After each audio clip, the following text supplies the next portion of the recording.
Setiap yang hidup akan kami uji dengan berbagai persoalan kehidupan. Maka mereka katakan, sallu salatan muwadda'. Ayo salat dan rasakan mungkin ini salat perpisahan, salat terakhir kita yang kita tunaikan. Rumus ini diambil di Quran surah kedua Al-Baqarah ayat ke-45 sampai 46. Di ayat 45 Allah memberikan gambaran orang khusyuk. Ya, wasta'inu bis-sabri was-salah wa innaha lakabiratun illa 'alal khashi'in. Kalau Anda punya masalah dalam hidup, kata Allah, jangan mengeluh. Ayo minta solusi kepada Allah. Pertama, terima dengan sabar. Menerima dengan sabar memberikan ketentraman pada jiwa. Minimal jiwa tenang dulu walaupun solusi belum datang. Jiwa yang gelisah hanya akan menghadirkan keresahan dan sikap yang tidak penting, sehingga melahirkan hal-hal yang tidak kondusif. Nah, kata Quran, sabar dulu, terima. Ini ujian. Tidak mungkin Allah menguji seseorang yang tidak sanggup menerimanya. Kaidahnya mengatakan, la yukallifullahu nafsan illa wus'aha. Allah hanya akan menguji seorang hamba kalau dia sanggup menerimanya. Kalau Anda sekarang bawa masalah yang sangat besar, itu hanya Anda yang sanggup, yang lain tidak. Makanya Anda yang diuji, bukan orang lain. Terima dengan sabar, ada pahala di dalamnya. Bukankah Anda ingin dekat dengan Allah? Dekat dengan Allah itu kuncinya kesabaran. Karena itu Allah firmankan, innallaha ma'as sabirin. Quran surah kedua ayat 153. Sabar itu adalah kalimat pembuka ucapan selamat dari malaikat ketika menyambut para ahli surga. Bukankah Anda ingin masuk surga?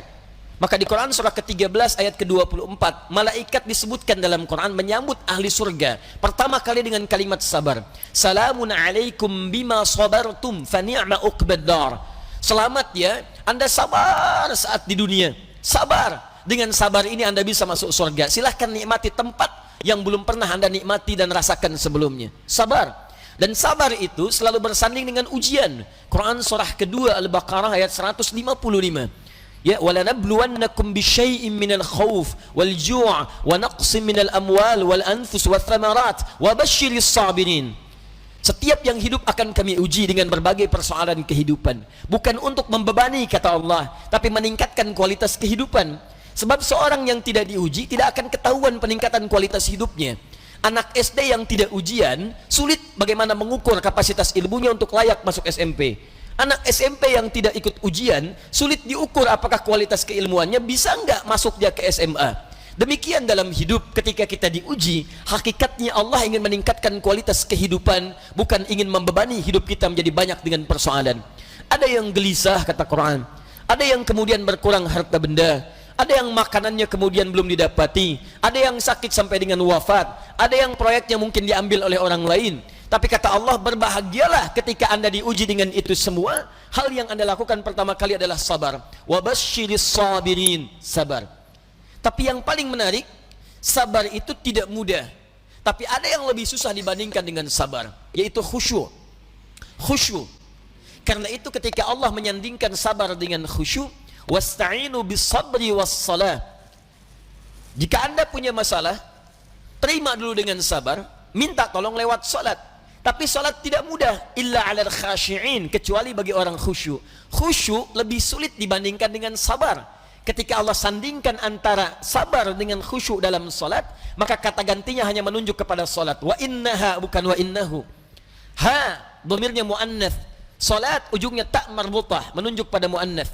Maka kata Allah, menunaikan salat dengan khusyuk itu lebih sulit dibandingkan sabar, sekedar sabar menerima ujian. Kenapa? Dalam sabar kita masih bisa mengingat sesuatu yang ingin kita ingat. Dalam salat yang tidak ingin Anda ingat bisa diingat. Silahkan cek Abu Dawud nomor hadis 857. Ketika Anda bertakbir mengucapkan Allahu Akbar, disitulah kata Nabi, setan akan membisikkan pada jiwa Anda, uzkur kada, uzkur kada. Ibu kalau belum takbir, Bu, biasa aja.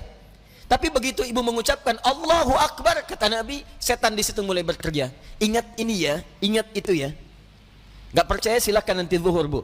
Begitu ibu takbir, handphone, ingat WhatsApp belum dibalas, miss call belum dijawab, entah itu khairayara atau miss call syarayara. Mesti ingat tuh. Bahkan kata-kata saya ini ibu akan ingat tuh. Begitu ibu takbir, mulai bekerja. Ingat ya, kata Ustaz Adi, setan akan bisikin tuh. Itu setan, Bu, bukan saya. Muncul dia.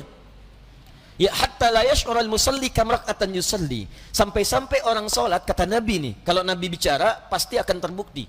Sampai-sampai orang salat ada yang tidak sadar berapa rakaat sedang menunaikan salatnya.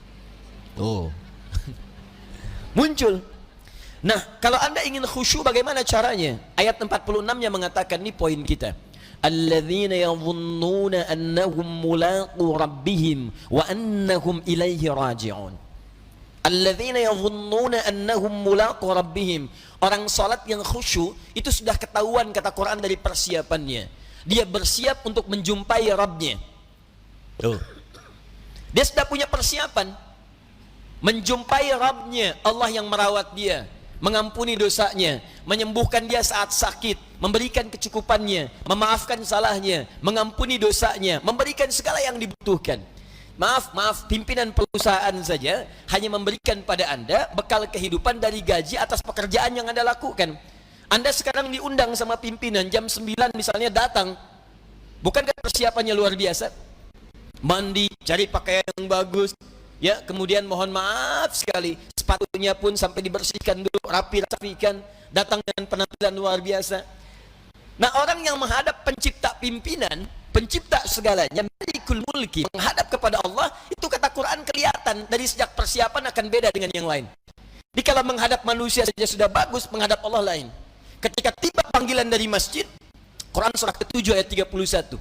Ya bani Adam khudhu zinatakum 'inda kulli masjid. Hei anak cucu Adam, kalau sudah tiba panggilan dari masjid, maka siapkan penampilan terbaikmu. Orang khusyuk beda. Begitu mendengar kalimat Allahu Akbar, persiapan sudah bagus.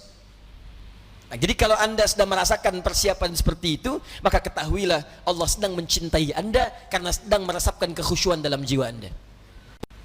Tapi kalau sebaliknya, dengar azan masih santai. Kok masih santai? Belum qomat. Dengar qomat belum siap-siap. Atau bahkan lebih dahsyat, dengar azan tapi sudah menolak. Allahu Akbar, kecilin volumenya. Wah, ini masalah. Dan kita doakan supaya mendapatkan pencerahan lebih baik, bukan dicela karena mungkin belum siap menerima nilai kebaikan, sehingga doa kita bisa memudahkan itu untuk didapatkan. Begitu cara merespon sesuatu. Jangan selalu keburukan yang terlihat direspon dengan cara yang lebih buruk, tidak. Ya, mencegah kemungkaran bukan dengan cara yang mungkar. Hal yang pertama kita lakukan, tumbuhkan sikap ma'ruf, nilai-nilai kebaikan yang dengan itu kemudian mendapatkan simpati yang lebih baik dari sebelumnya. Anda punya tetangga, tetangganya muslim, laki-laki, beriman kepada Allah, jarak dia ke masjid cuma 5 meter, ini masjid, ini rumah dia, speaker masjid menghadap ke rumahnya begini, ya. Tapi dengar adzan belum tergerak untuk ke masjid, nggak mau dia ke masjid, apa hukumnya? Hukum laki-laki beriman yang tidak mau ke masjid, rumahnya dekat dengan masjid, apa hukumnya? Tapi nasihat, bakar rumahnya, main bakar aja, sudah. Hukumnya ajak dia ke masjid. Paham? Barangkali dititipkan oleh Allah jadi tetangga bapak supaya bapak dapat banyak pahala dari situ. Karena cuma bapak yang bisa ngajak, bukan dititipkan pada tetangga yang lain. Kenapa nggak Anda ajak? Tetangga masa gitu? Ya, ajak dia. Ya ajak, doakan di malam hari, ajak di pagi harinya, ayo ke masjid, ayo ke masjid. Begitu dia ke masjid karena ajakan Anda, maka setiap dia masuk masjid dan ibadah di masjid, Anda mendapatkan bagian dari pahalanya. 2 lafaz hadisnya. Di hadis Muslim hadis 1402, man sanna fil islami sunnatan hasanatan falahu ajruha mithla ajri fa'iliha min ghairi an yankusa min ajriha syai'. Siapa yang mengoptimalkan sunnah-sunnah kebaikan dalam Islam, mengajak pada sesuatu kebiasaan dalam Islam, diikuti oleh orang lain, maka dia mendapatkan pahala dari yang mengikuti itu tanpa dikurangi sedikit pun. Sunnah kebaikan berjamaah, sunnah yang sangat ditekankan, ayo ke masjid, ke masjid, ke masjid. Begitu orang itu ke masjid, baru masuk masjid, Anda mendapatkan pahala dari orang itu tanpa dikurangi sedikit pun. Saya kasih info, kita ini baru nyampe masjid, alhamdulillah, di hadis Muslim disebutkan sudah mendapatkan 25 kebaikan. 25 itu 1 ke 2 jaraknya 500 tahun, 2 ke 3 500 tahun, 3 ke 4 500 tahun, sampai ke 25-nya baru masuk. Nah, orang yang bisa mengajak orang lain ke masjid, begitu orang itu masuk, dia mendapatkan otomatis transfer pahala sama persis 25 tanpa dikurangi sedikit pun. Itu belum tahiyatul masjidnya, belum bacaan Qur'annya, belum zikirnya, luar biasa. Nah, saya kembalikan kepada yang awal, maka orang-orang khusyuk itu dari penampilan sudah ada. Kemudian dia datang menunaikan sholat. Bagaimana perasaan saat akan menunaikan? Kenapa pakai pakaian yang bagus? Kenapa wudhu dulu? Quran surah 5 ayat 6. Kenapa dia sempurnakan wudhunya? Alasan paling utamanya bukan sekedar sholat. Wa annahum ilaihi raji'un. Dia merasa mungkin ini adalah sholat terakhir yang dia tunaikan, dan mungkin dalam sholat itu dia akan pulang kepada Allah Subhanahu wa ta'ala. Karena itu diantara orang-orang saleh, kalau sudah tiba panggilan azan, sahabat Ali bin Abi Thalib radhiyallahu ta'ala anhu, begitu azan dikumandangkan sudah bergetar jiwanya. Ditanya, lima hakadha ya amiral mu'minin, kenapa perasaan anda demikian ya amiral mu'minin? Kata beliau, tibalah panggilan yang kalaupun terdengar oleh gunung dan yang lainnya mereka akan bergetar karena takut kepada Allah, khawatir tidak bisa menyempurnakan perintahnya. Lalu orang yang zalim ini, yang fakir ini mendengar kalimat itu, maka kuranglah rasanya kepercayaan kalau tidak bergetar mendengar kalimat ini, karena takut saat menunaikan sholat tidak sempurna seperti diinginkan oleh Allah Subhanahu wa ta'ala. Abu Bakar ketika mengucapkan takbir Allahu Akbar bergetar tangannya karena khawatir dalam sholatnya tidak sempurna seperti Allah menginginkannya. Dan yang lebih dikhawatirkan dalam ketidaksempurnaan itu, wafatlah ia dipanggil oleh Allah Subhanahu